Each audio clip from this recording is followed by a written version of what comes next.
Thank you all for coming and welcome to NOW's 55th anniversary celebration. Before we kick off the events, here to introduce us is a longtime NOW member and activist, Dr. Heather Booth. I am woman, hear me roar, in numbers too big to ignore, and I know too much to go back to pretend. 'Cause I've heard it all before and I've been down there on the floor. No one's ever gonna keep me down again.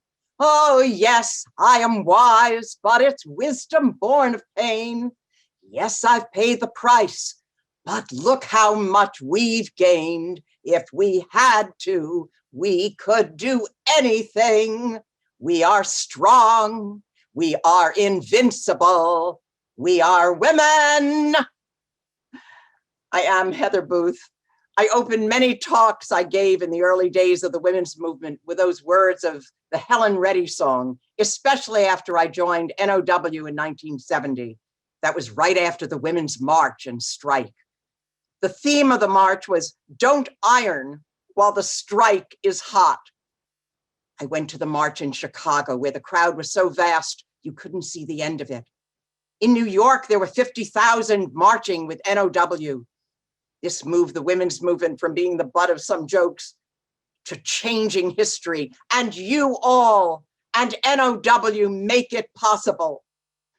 I'm so pleased to be here to honor the 55th anniversary of NOW's founding and to be part of this chat with NOW's remarkable president, Christian F. Nunez, and my sister speaker, Dr. Sonora Jha, and my brother speaker, Dr. Gary Ford Jr. In celebration of our founding, I also want to acknowledge a few other people and say a big thank you. First of all, to our core founders, Betty Friedan, the wonderful Muriel Fox, and Sonia Pressman Fuentes. Thank you for lighting the torch. A big thank you to our host committee for making the celebration a success. Nancy Campbell Mead, Ebony Murphy Root, Linda Berg, John Erickson, Paloma Del Gallido, and thanks to NOW board members for their continued work and support. And cheers especially to NOW's lifetime members and sustainers, and all of you watching and participating in this program. Let's carry and pass that torch on for another 55 years. It is hard to believe that 55 years ago, this largest grassroots feminist organization in the nation began in a hotel room with the letters NOW scribbled on a paper napkin. My personal history with NOW began in 1970, as I said. I was already part of the Chicago women's liberation movement and also had been part of the civil rights and youth movements of those times. The women's strike had an immediate impact. During that time, I was helping to organize workers at Kraft Foods. A woman who worked there brought her child to work and got fired. The woman went to the protest, and women from the protest joined her back at Kraft. And as a result, the woman got her job back. When we organize, we can win. And that kind of discrimination is no longer legal because of the work that NOW has done. NOW was a leader in the movement, and I joined. And when we act together, we can win, and 55 years later, that still holds true. We do face an incredible opening that you helped make possible for a caring society, investing in children, possibly even cutting child poverty in half with a child tax credit, paying people a living wage and creating good paying union jobs, paying for home care and more. And all this is possible, but only when we organize. It's also important because it's a time we're facing a challenge to all that we've achieved and more. NOW is one of the few organizations that has genuine grassroots structure and committed leadership. We have a rare chance for change after 4 years of hateful leadership in the White House. We rose up in beautiful resistance to that hate, and we need to keep the momentum going. We need to wave those NOW rounds proudly and move to deeper organizing and sustained campaigns in our 6 core areas: reproductive rights, economic justice, constitutional equality, ending violence against women, racial justice, LGBTQIA+ rights. NOW takes a holistic approach to women's rights, and our advocacy is conducted through an intersectional lens.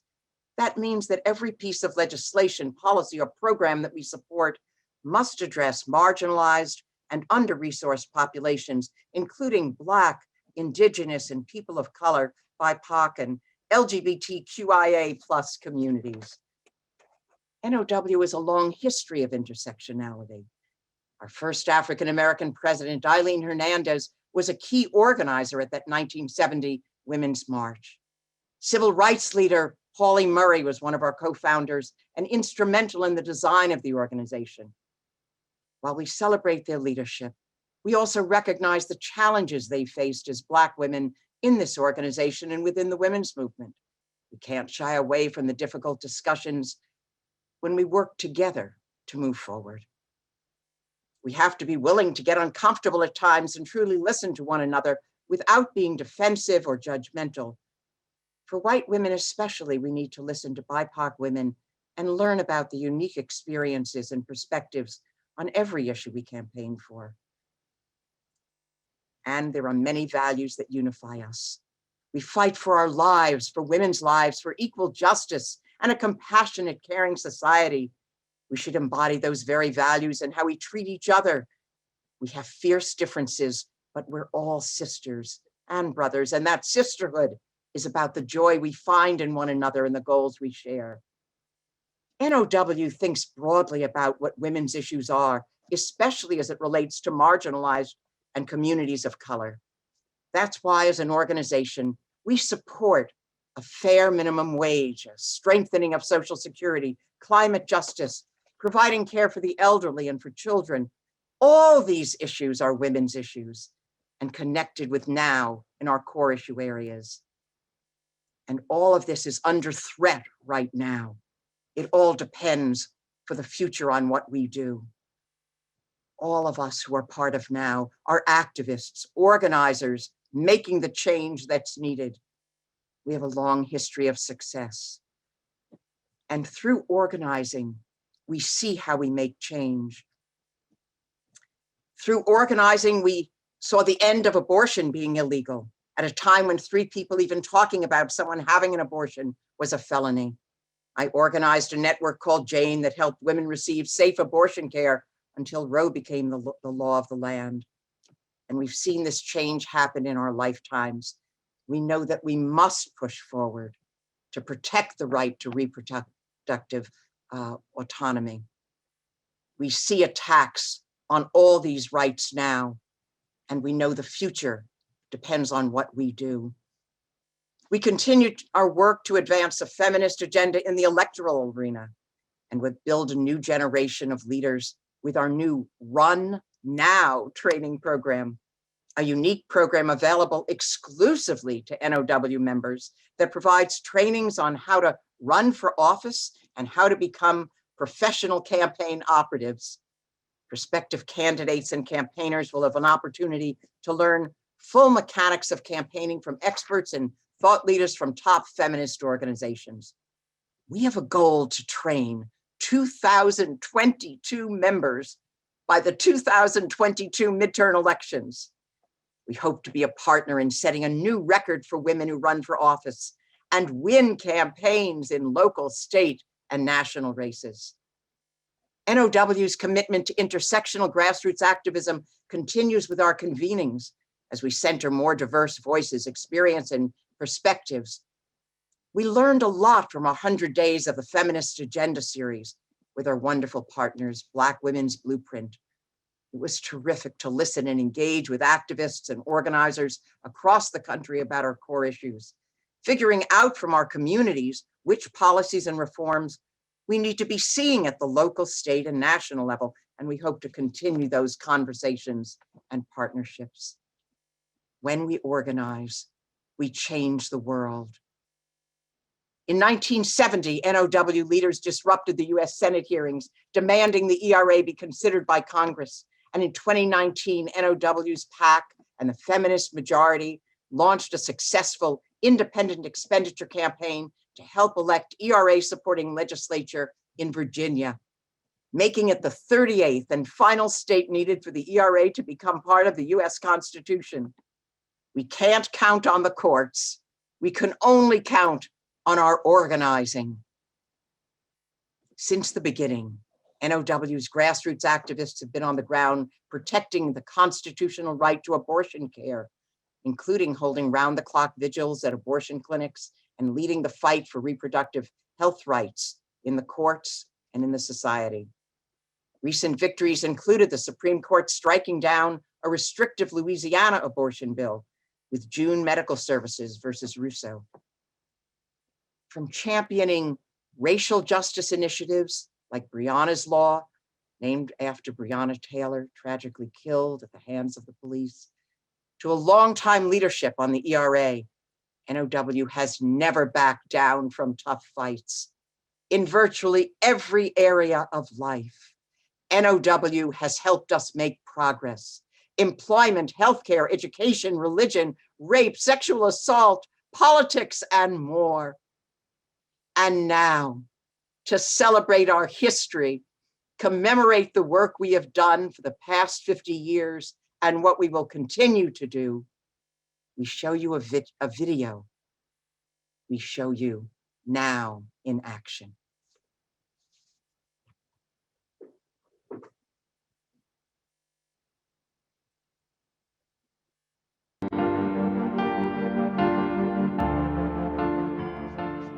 Welcome, and thank you all for joining us today to celebrate 55 years of NOW, and most importantly, you, our tireless activists.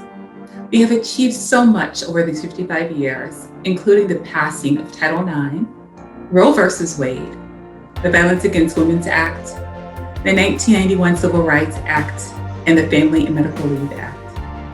And we must not forget the organizing forces that enabled the 2004 March for Women's Lives, and the recent women's marches that we continue to happen and celebrate, as well as the exciting progress that we've made on the ERA. These victories, along with so many other victories we've had on our 6 core issues, are the fights that NOW is leading and winning. And we couldn't do it without you. Your letter writing, your endless calls to lawmakers in Congress, your protesting in the streets, and your financial support for NOW. That's what sustains us and makes us.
We're excited to see what the next 55 years hold for our movement.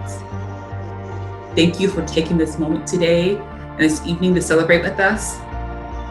We look forward to the next 55 years.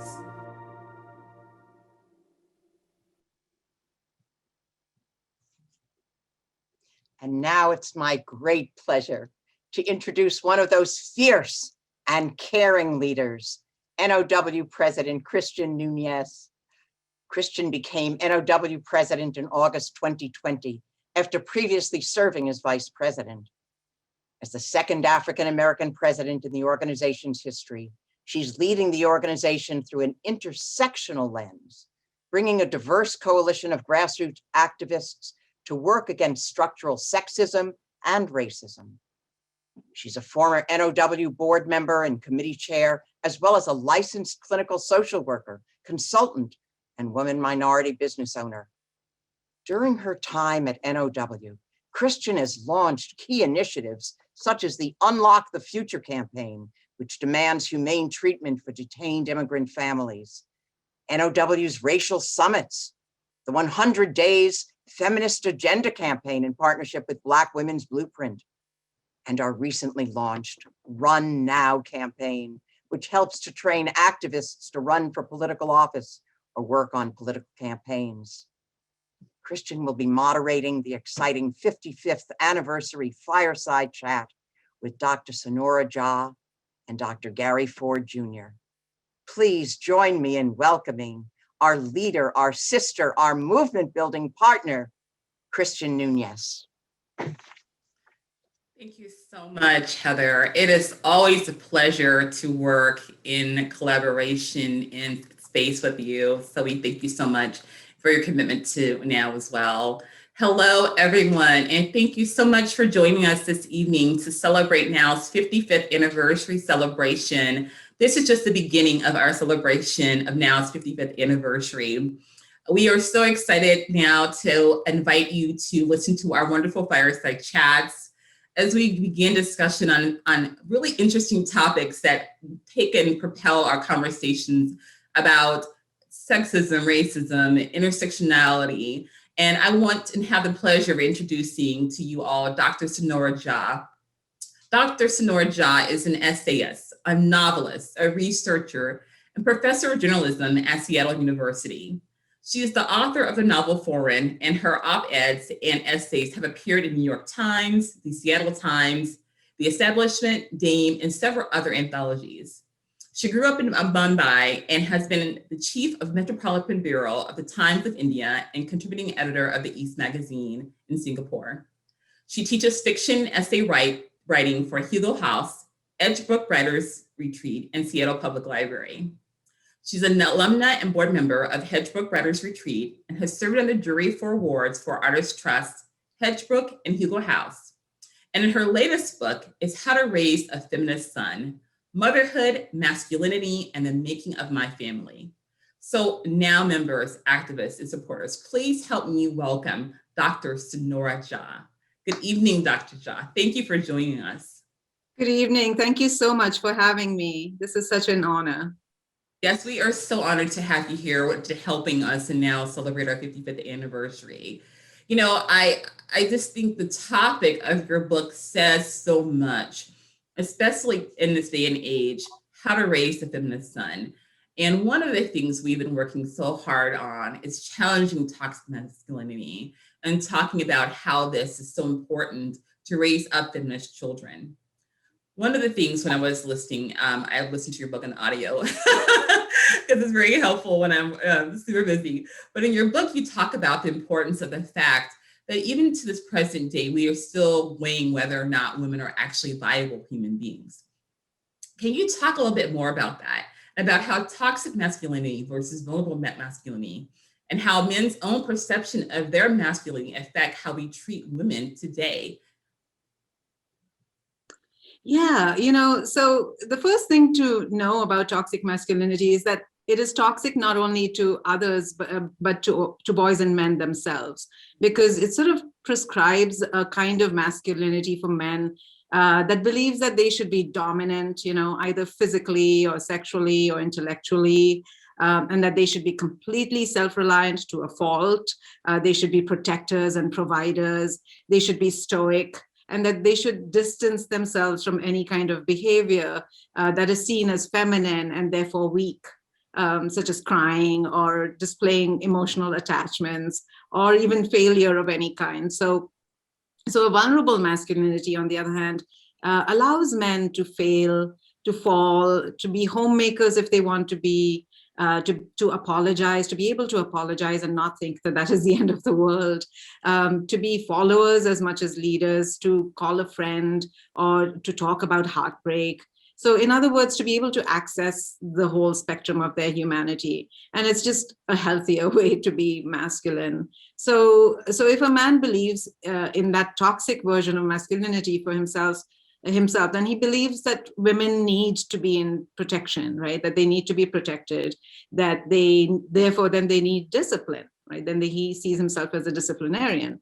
So then he wants to police and prescribe their behavior and to be the arbiter of knowledge, to be a leader rather than get out of her way so that she can lead. He then brings this outlook to his relationships, to his friendships, his workplace, his networks, his hiring and promotion practices, and then also to his parenting. So then it continues the cycle of toxicity. So then we have, what we see in the world, right? Right, absolutely. So I think it's really interesting that you bring that up, because one of the things I thought was really interesting is when we look at research, we see that in research, a lot of men who have, who have prescribed to toxic masculinity also have higher incidence of violence, right? And so, and you also, in your book, you gave lots of examples of how you try to give men how to navigate through that, and so I think it's really interesting, like how when you were raising your son, how did you teach him how to navigate in society of being a feminist son, and challenging toxic masculinity as he was growing up? Yeah, thank you for that question, because I get to reminisce a little bit about raising my son. I never really sat down and said, okay, here's feminist lesson number 1, or here's feminist lesson number 2, So one thing was, I knew that I wanted to raise a feminist son. And why feminist son in particular? So you may say, why not just raise gentle and caring children? Why feminist children, and why a feminist son? And I think the idea is that feminist parenting dives into the heart of so many inequities, and it's a place of liberation, and that has a ripple effect when you raise feminist kids, because you have to turn your attention to the gendered cues that we're giving to children, such as boys don't cry, girls don't stay out late at night, boys will be boys. And to girls we say, if a boy pulls your pigtails on the playground, it's because he likes you. So these then little human beings that we love then go out and they build hierarchies in the world, and then they also accept the hierarchies of race and gender and caste and class and ability that have been laid out for them traditionally. So then we see the horrors around us, right? Like a 21-year-old man takes a gun and shoots a whole lot of Asian American women because he says he was having a bad day. So, he hasn't learned how to have a bad day. Or, presidents and prime ministers say that face masks are somehow emasculating men. And, so then we actually have literal deaths. So we're dying. So anyway, you asked me how we put it into practice. We've been teaching girls to be feminists and empowered, and for a long time. And we have empowered feminist women and LGBTQ folks, but now we have to turn our attention to, cisgender, generally heterosexual boys, which is where toxic masculinity sort of takes aim. So we should infuse our everyday lives with this sort of a feminist ethic and a feminist lens. What that means is that, we can just be chatting with them over movies, for instance. I did it at the movies with my son, just saying, look at the representation. Why aren't there more women in this movie? What happened to her storyline? Why do we only get the man's storyline? Why is she being murdered so that he can go out and get revenge? Why is her rape supposed to be, shown as being so titillating on screen, etc.? So just bring in books and stories that even center women and LGBTQ characters. The other important thing I found with my son was teaching him to apologize. And it was really difficult because, he was getting all these cues from society that, dude, you got to be right, don't ask for directions when they grow up into men, they don't want to ask for directions from people. So there's that pressure on boys as they're growing up to be masculine, to be right. And so, I think it's really important to teach boys that they can be wrong and they can apologize and they can show some contrition and sadness. And also don't force things like athletics and leadership on boys as an idea tied to masculinity. It can be tied to health and things, but not necessarily to masculinity. And then on a larger scale, with structures, I think bring in friends who have those values, friends and family members, invite them in, bring speakers at your kids' school that believe in these things, and also convince them that this is a compassionate and loving thing that you're doing for your kids, because our kids are demanding it now. Absolutely. And I think you brought up an interesting point, and that is, how do you do it in practice? And even moving, also, your book is talking about raising a feminist son, but I think it's also the challenge of raising feminist daughters as well, right? Or raising feminist children, however your child identifies, I would like to say, because sometimes we expect that automatically we're raising feminist daughters, and sometimes we're not, because even women, we sometimes, buy into toxic masculinity, and we buy into patriarchal systems ourselves. And we are also feeding those beliefs and teaching our daughters those same beliefs. So when we talk about practice versus concept, and you mentioned this in your book, tell us more about how do we do it so we are not using concept of feminist ideals, but actually practical and practice of feminists. Yeah, I mean, I think definitely, watching it's always in the conversation that for instance, one practical thing is like we look at the use of media, right? So even in the years that I was raising my son, media has just exploded, and it's no longer all the family sitting around a television and all of us consuming the same thing. Now he can be on Reddit, and he's on 4chan and 8chan, and who knows what conversations are going on there, and I'm not going to be able to watch and learn of all of that. So I think, to be able to draw them into conversation, and early, you start that early, like you start to co-view media, for instance, watch it with them, ask them questions, so that later that becomes practice and they bring things to you. So my son will come and tell me, hey, this terrible conversation is going on around violence and men, and men are spewing all kinds of things, and with video games, that there are men who won't let women play or will be abusive to girls who join the video game. And so in those little moments, you'll see and sort of coach and have that conversational sort of moment with your kids in which they're learning to go back in there and to maybe be allies, to notice where toxicity is happening, to notice where a woman may even be sort of, be policing other women, or young girl may be sort of like, policing other girls, and say like, hey, maybe we don't do that, let's move on from that. So I've seen some delightful moments where my son has, I've overheard him, because you have to always eavesdrop on your kids, right? I've overheard him say to his friends like, hey, I don't like to talk about girls like that, or, and it's not taking away from his masculinity, and he's drawing the kinds of friends that have similar values. So I think it's such a lot of that sort of vigilance and friendly, conversational things with them. And then in the harder moments, to just make those harder choices. There's also the need to debrief after certain family members. We have extended family that may be giving them very different cues from what our feminist cues are. So we may need to debrief. And in the harshest iterations of that, we may need to draw boundaries with some family members. Absolutely. And that takes me right into my next question, because a big part of Now's history, we have been focusing on intersectional feminism, intersectional grassroots movement, right? From an intersectional approach, and how those intersections are really important in the work that we do as feminists. So how do we inform and advocate the importance of intersectional feminism within our own families and our own friends? Yeah, this is such a great question because, to my mind, intersectional feminism is the only kind of feminism.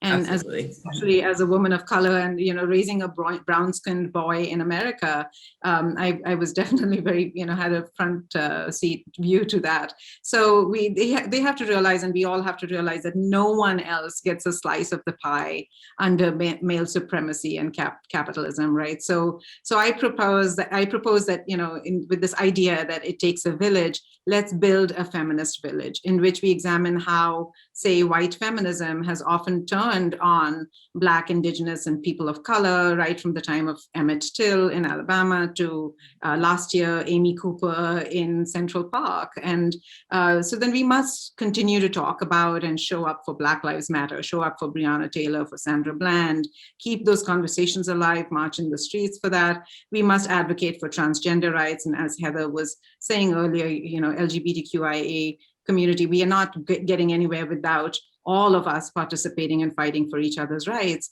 And with relatives and friends who resist these ideas, as I said, we can either show them that we're building a more loving and sustainable world for our kids, or then we sort of draw boundaries with them until they come around, because eventually I think people will come around. And also the other thing is that we can't make our children vulnerable to the values of those people who don't believe in intersectional feminism, right? So we cannot make them vulnerable. We must stand on the side of our kids, especially Absolutely. if they're LGBTQ, et cetera. So also in a larger way, we have to support those corporations that value their employees, that value the planet. We give them our dollars and we give our votes to leaders who lead with those values. And so in these, sort of big and small ways, we kind of, what we're doing is really building a new masculinity from the ground up. Oh, that is perfect. Yes, absolutely. We have to build a new masculinity. Absolutely. So, Dr. Jha, tell us, what gives you hope for the future of intersectional feminism, particularly for the next generation? Yeah, I mean, there's such a lot that gives me hope. Like, kids like Greta Thunberg give me hope. All those people who risked their lives to march in the streets for months after George Floyd was murdered, they give me hope. The thousands of people at the, across the world at the Women's March, they give me hope. The Me Too movement gives me hope. My son calling, a couple of days ago, calling me to tell me, put everything aside and watch Uzo Aduba in this new television show. That gives me hope, holding me accountable to watching good work especially by women of color. The young white men who are my students, my journalism students, and who are eager to learn from their classmate who's a Latina and she's the editor-in-chief of the campus newspaper. They give me hope. And then people like you and organizations like Now, who are not frustrated after so many years of fighting. Heather was recounting that, and we saw in the video that it's been decades, and sometimes it feels like we're not moving forward, but we are, and newer people are coming into that feminist intersectional world. And so that idea of not getting frustrated after all these years for fighting for women, and as we are expanding our intersectional feminism, that also gives me hope. So, thank you for staying hopeful. Thank you. Well, thank you so much for engaging in conversation with me, Dr. Jha. Please don't go anywhere. I'm going to bring in Dr. Gary Ford Jr., and we're going to ask him some questions, and then we're going to bring you both back to have a little bit more dialogue. But this is just encouraging me. I'm super excited. I have a 2-year-old son, and it's my goal to raise him as a feminist son. And he's been in the Now movement the whole time, his whole birth, so he's on his way. So just hold on. I'm going to bring in Dr. Thank you for this conversation, but I'll now bring up Dr. Gary Ford Jr. next. Dr. Gary Ford Jr. is an assistant professor in Lehman College's Department of Africana Studies and the author of Constance Baker Motley, One Woman's Fight for Civil Rights and Equal Justice Under the Law. He's among a few biographers to meet or become personally acquainted with their subjects. And while growing up in Connecticut, Ford was introduced through family connections to Motley, a New Haven native, who in 1966 became the country's first African-American female federal judge. Ford's champion of Motley began with his doctoral dissertation at the University of Maryland And then later on, as the 2012 Quinnipiac University's documentary film that he produced with producer-director Michael Kelia and screenwriter Susan Bailey. Justice is a Black Woman, the life and work of Constance Baker Motley. All along, he has been aided by Motley's son, Joel, who provided Ford with access to files, books, and recordings. Constance Baker Motley, One Woman's Fight for Civil Rights and Equal Justice Under the Law, has been published in paperback. Ford's book tour is still ongoing, and he has taken him to television and radio shows, museums, libraries, high schools and colleges, and even several federal courts. So please now help me welcome Dr. Gary Ford Jr. Dr. Gary Ford Jr., welcome. Hello. Thank you so much for joining us this evening. I'm so happy to be here. I'm celebrating the 55th now, and also on our last day of Pride for 2021.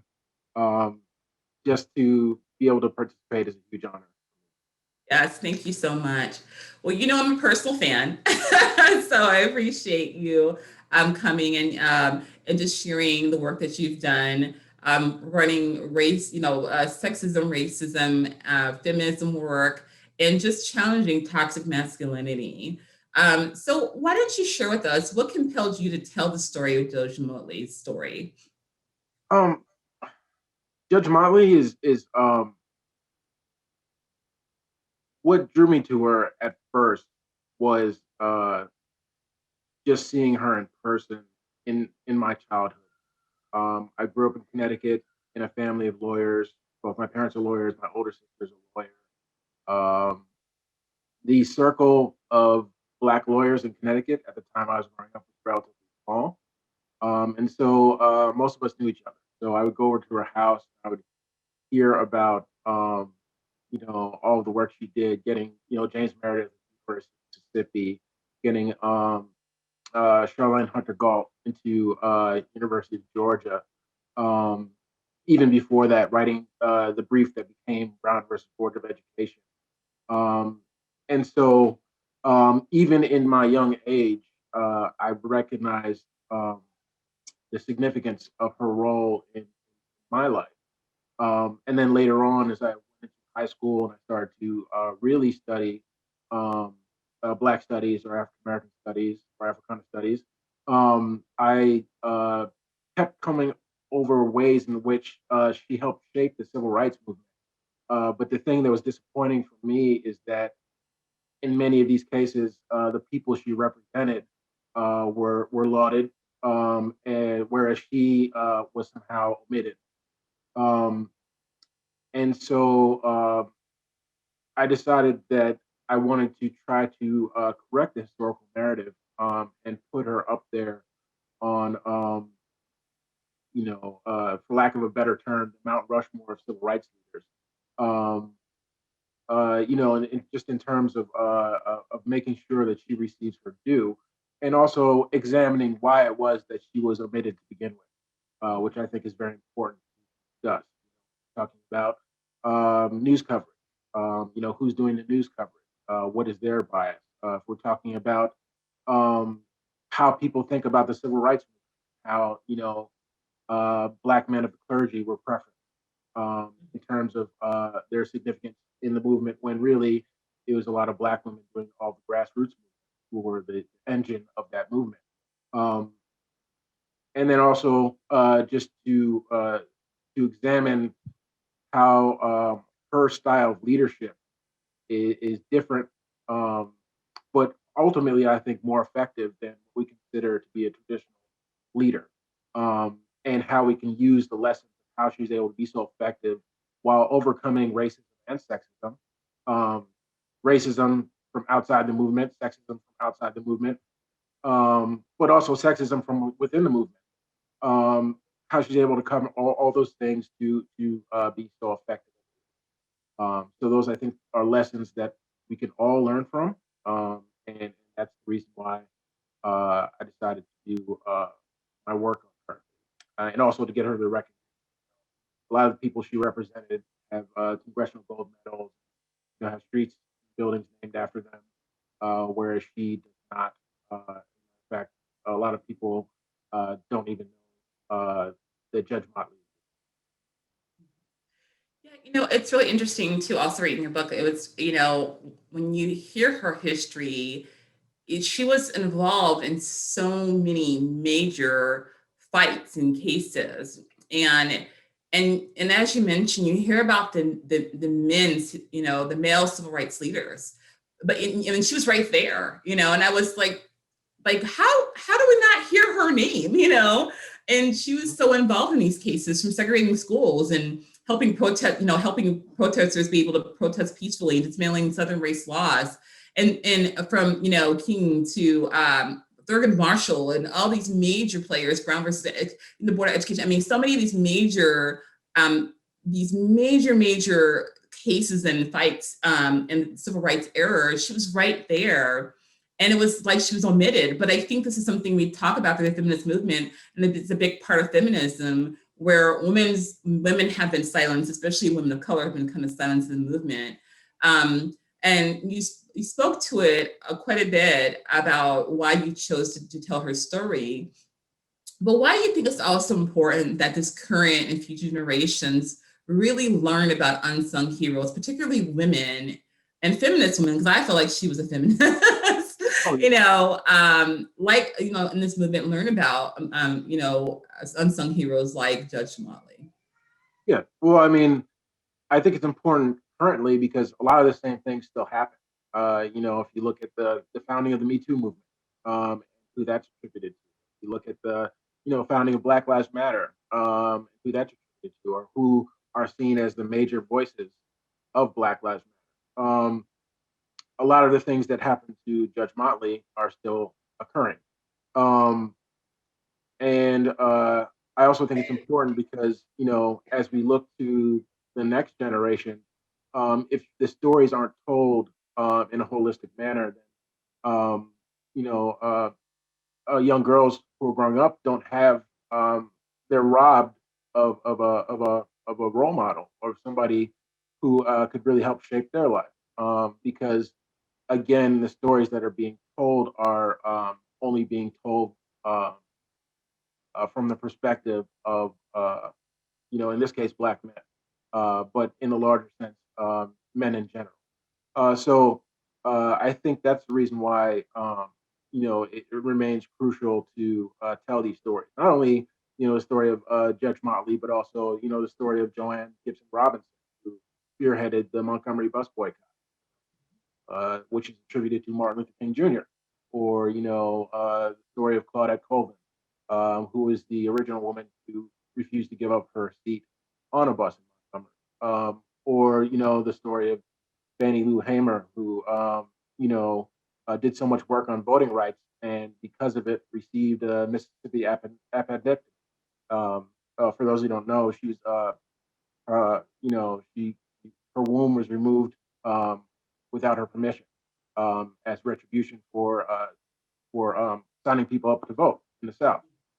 So these stories need to be told, so that we understand what people have done in the past in order to give us the rights we have today, and also do not repeat the same mistakes of the past by erasure. Absolutely. And with the stories you just shared, brings me to my next question, because I think it's really important to understand how even toxic masculinity and sexism played right into the civil rights movement, and the leadership within the civil rights movement. Can you expand upon that a little bit?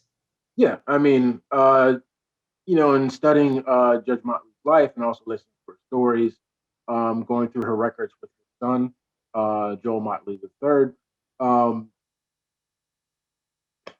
toxic masculinity was at the root of her issues while she was at the LDF. They definitely recognized that she was a talent, and they assigned her to very to a majority of these desegregation cases in the South because she was so talented. But also, one of their reasonings for assigning her these cases in the South is because they felt that a Black woman would face less violence going down south than a Black man would. We know that's not the case. Black men face. Sometimes they faced additional sexual violence that Black men, Right. did not face. But that was their reasoning for sending her down there. They thought that her womanhood would be a shield. Um, Another reason they sent her down there is because they felt that the white male judges were more receptive to her because they said that all white men had black men. So again, the justification for sending her down there, even though she was more than capable of doing the work and did an excellent job, there's sexism there to be examined. Or you also look at after Thurgood Marshall left the Legal Defense Fund, the next leadership, there's a fight. There's many people who thought that Constance Baker Motley, who'd won all these great cases, was deserving of the leadership position. But that group lost out to another group, which decided to put Jack Greenberg in a position of leadership because they thought that him being a man would be more advantageous to have as the leader of the Legal Defense Fund. They also thought that him being white would mean that he would be able to fundraise better than Constance Baker Motley would as a black woman. So there are things there to examine. Or also after she left the Legal Defense Fund, when she became a judge, there were judges meetings in New York where women weren't allowed to go beyond the second floor in private clubs. So they had to sneak her upstairs, sometimes by lying and saying that she was a secretary, not a judge. So there's many things that she dealt with and continued to deal with even after she was appointed to the federal bench that I think deserve to see the light of So, what do you think are the differences today? day. Uh, Progress is often two steps forward, one step back. There are still examples of glaring sexism faced by professional women, black and white, and brown. So that's not a battle that we've won. I think uh, there have been small victories and there have been defeats.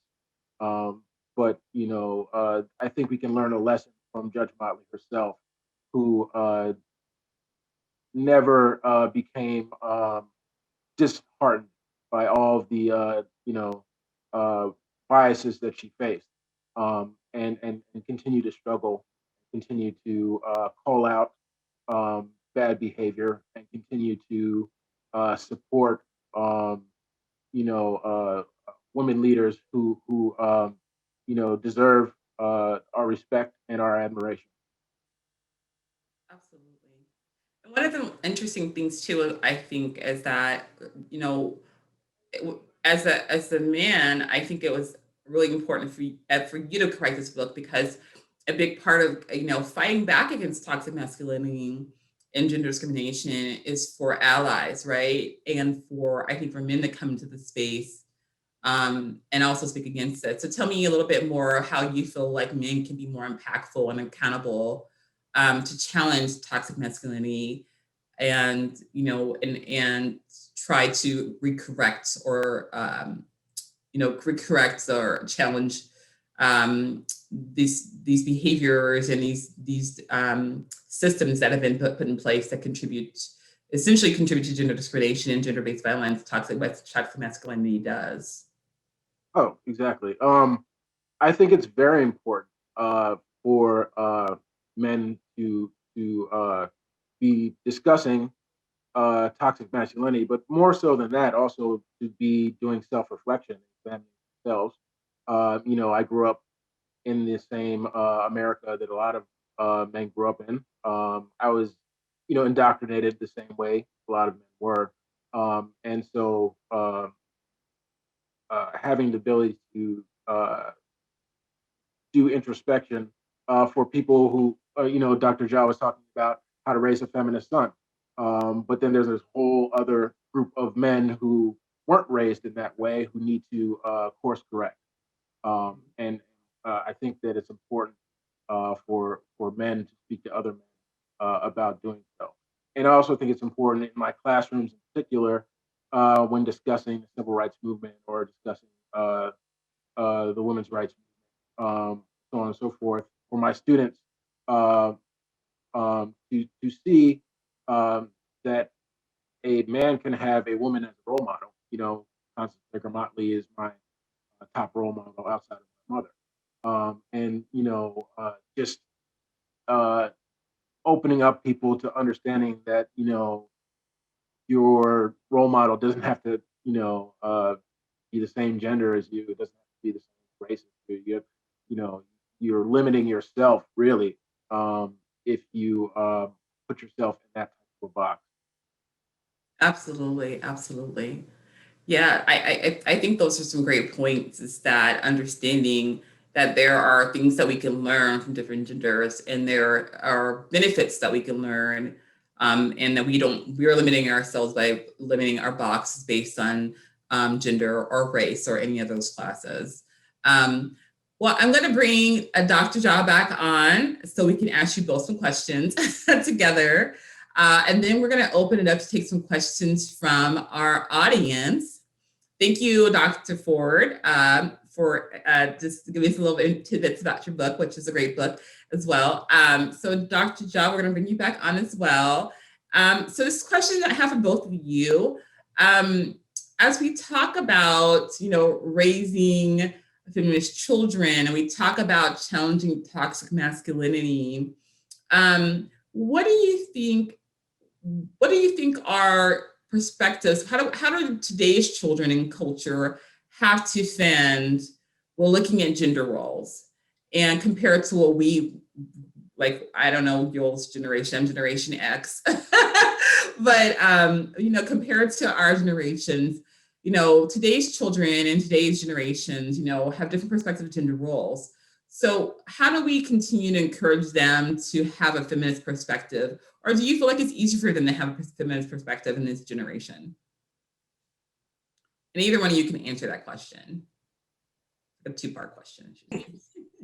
I'm happy to jump in, and I'm really curious to see what Dr. Ford has to say too. But I do feel that it is much better for Generation Z or even millennials that I think they have an awareness and a commitment that I don't think I'm a Gen X as well, and I don't think we had necessarily as much. And the reason I feel that way is because we are seeing them, demanding better. They're asking our generation to do better, to march with them in the streets.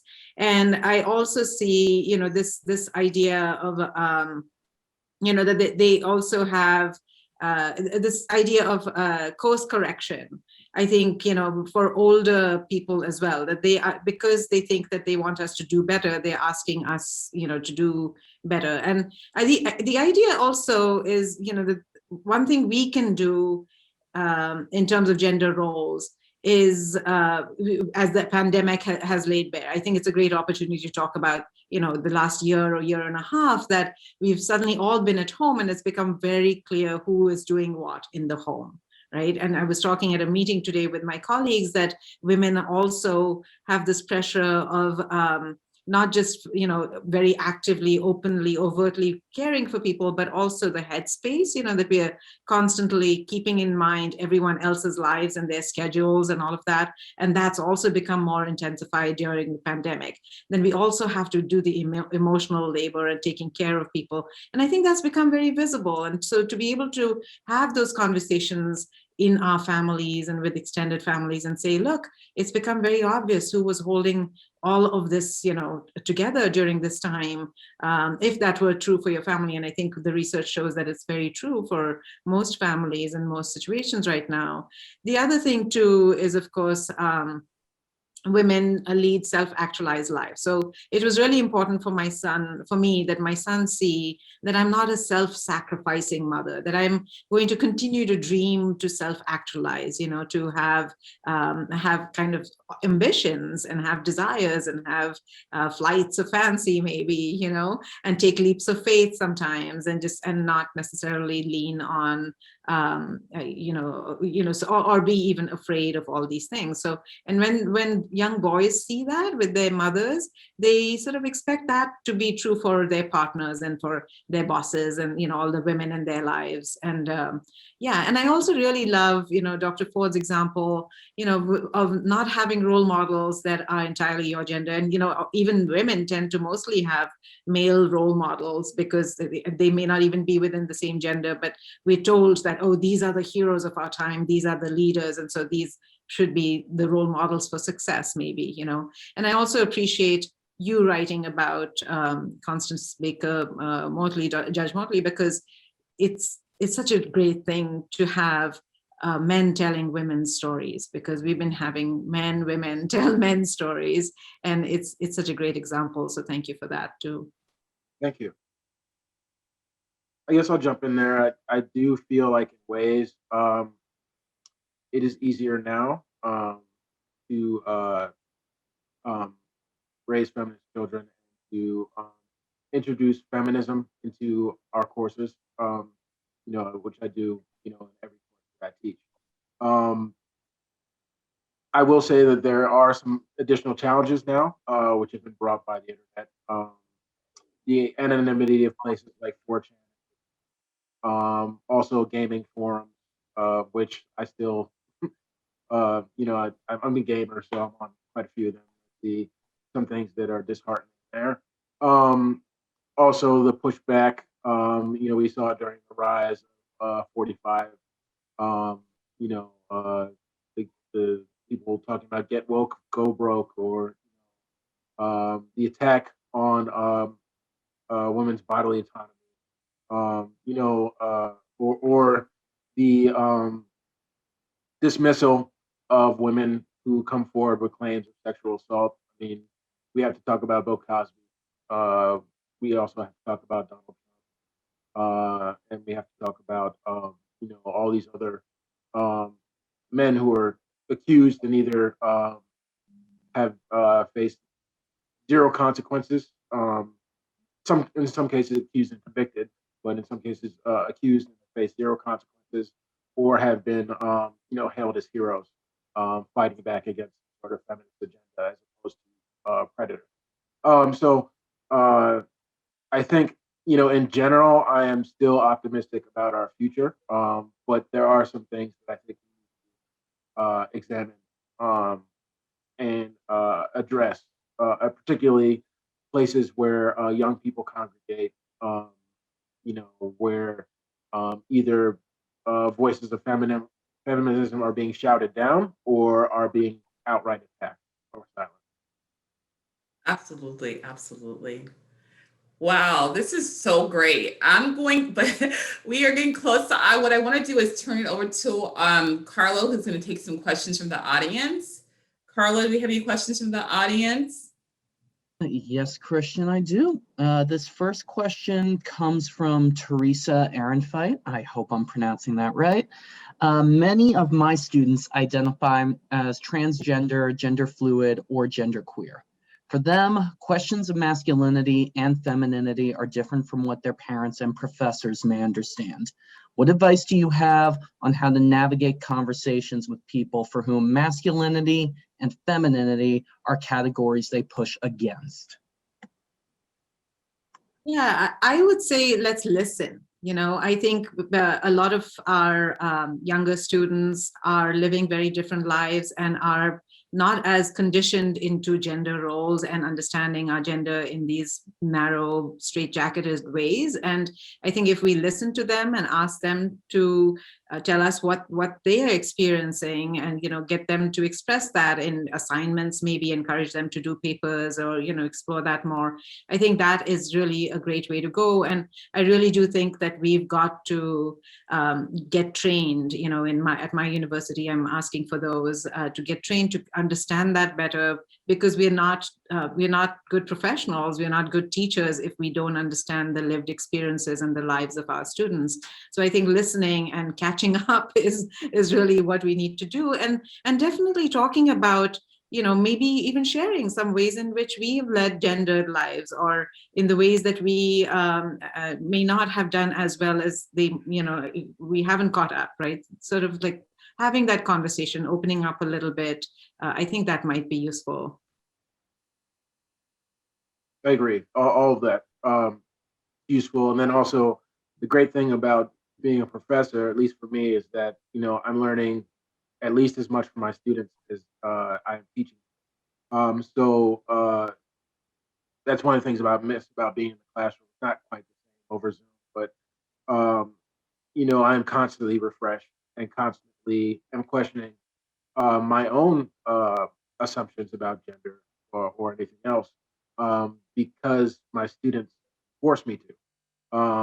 And uh, I don't know. Well, not for. I mean, they in order to be a proper, I think, professor, you have to be engaged by your students. You have to come in and you have to make sure that you're not rigid in your belief structure, and that you are open to stories and people who are not familiar to you.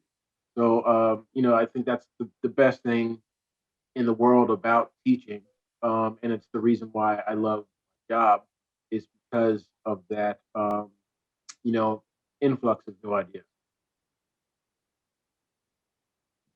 Carlo, do we have another question? We do. This next question comes from Melissa Suzik. I listened to a podcast entitled Google This, Algorithmic Oppression, which was about gender equality in relation to Googling and Google being an ad-based company.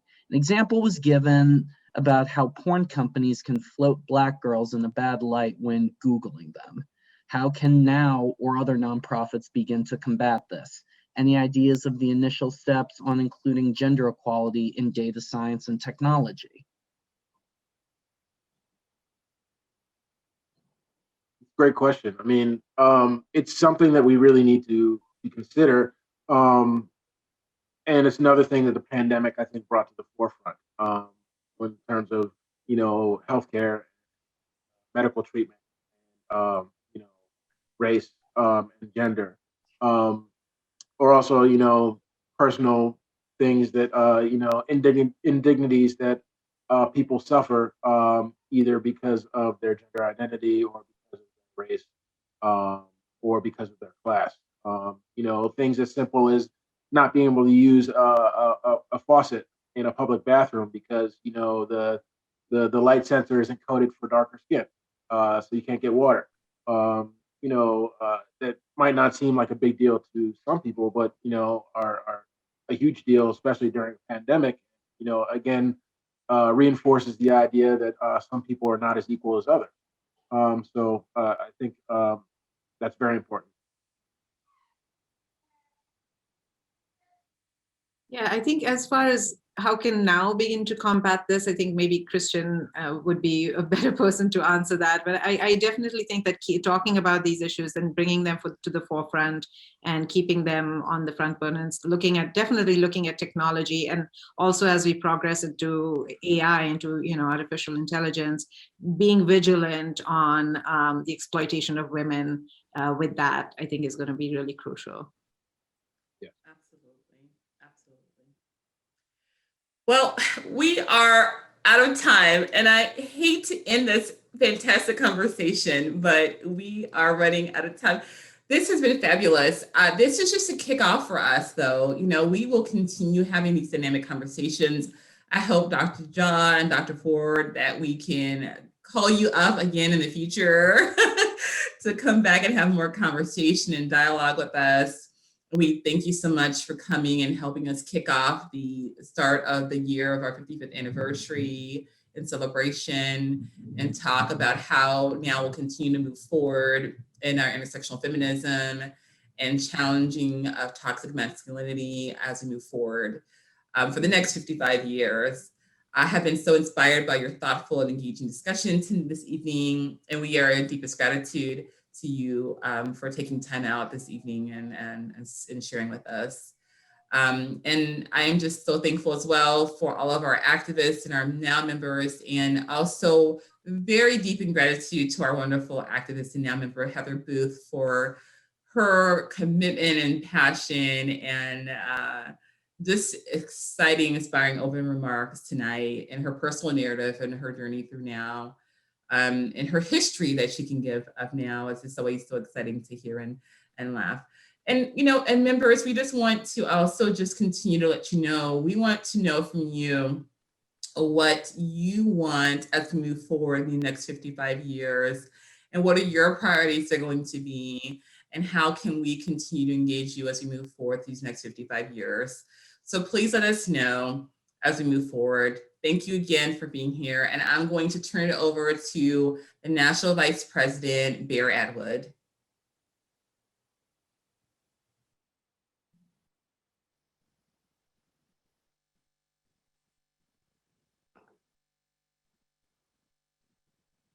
You muted, Would Bear. help if I muted myself. Thank you, Christian. 55 years ago this month, NOW was founded to represent women in the halls of power, in the workplace, and in our society at large. While we as the National Organization for Women board and staff certainly take pride in this milestone, it is much more of a celebration of you, our grassroots infrastructure, leaders, chapter leaders, and members who we are celebrating. From the beginning, it was NOW's grassroots infrastructure that made us unique and effective in our nonstop advocacy and organizing. It is your passionate commitment, your on-the-ground networks, and your tireless devotion to our core issues that make all of our ventures successful. We simply could not do what we do on a daily basis without your support. And on this momentous anniversary, we ask that you become a donor and join this unstoppable community of grassroots activists as we advance our feminist agenda.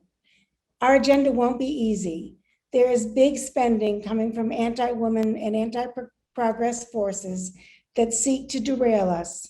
But every dollar raised helps to mobilize our chapters, educate the media and policymakers, advocate for essential legislation, and spread our feminist agenda throughout our online networks. So please give today, give now, help us create a more just and equitable future for all.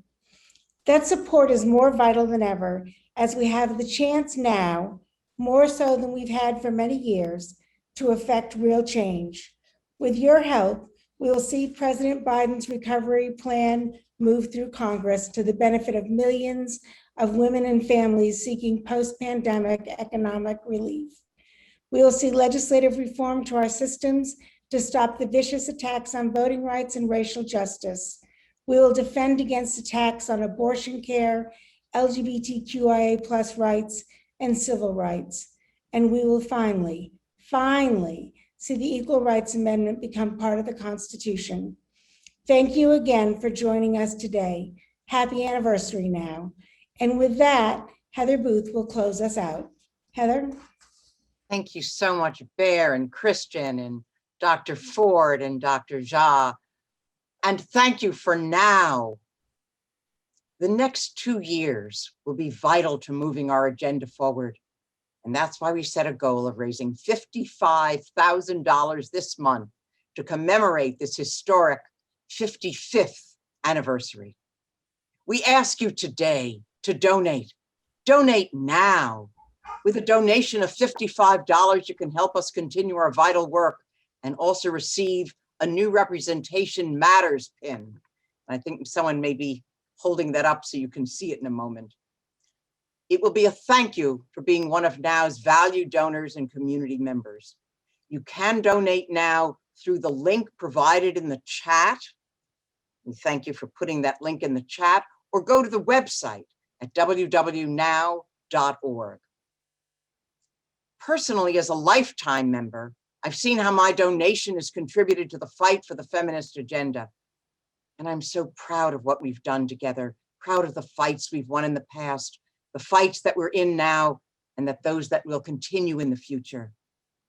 If we organize, we can win. Whether we are lifetime members, and there are many in the audience tonight, whether we are longtime members, whether we are more recent members, We thank you all, and all will be recognized at the convention. By the way, I signed up today to be, I registered for the convention, and I encourage you all to register for the convention. As we reflect on the past 55 years, we look at our enduring mission and what the next 55 years will hold. Again, I ask for your support for our 55th anniversary with a $55 donation, or a $550 donation, or a $5,550 donation. But whatever you can give, please give. Give now so that we can continue marching, organizing, and continue the unparalleled success of this grassroots activist organizing. With movement, we can change the world. The movement in leadership in now is exactly what we need. Thank you for joining us tonight. Thank you for joining in for the struggle for the future.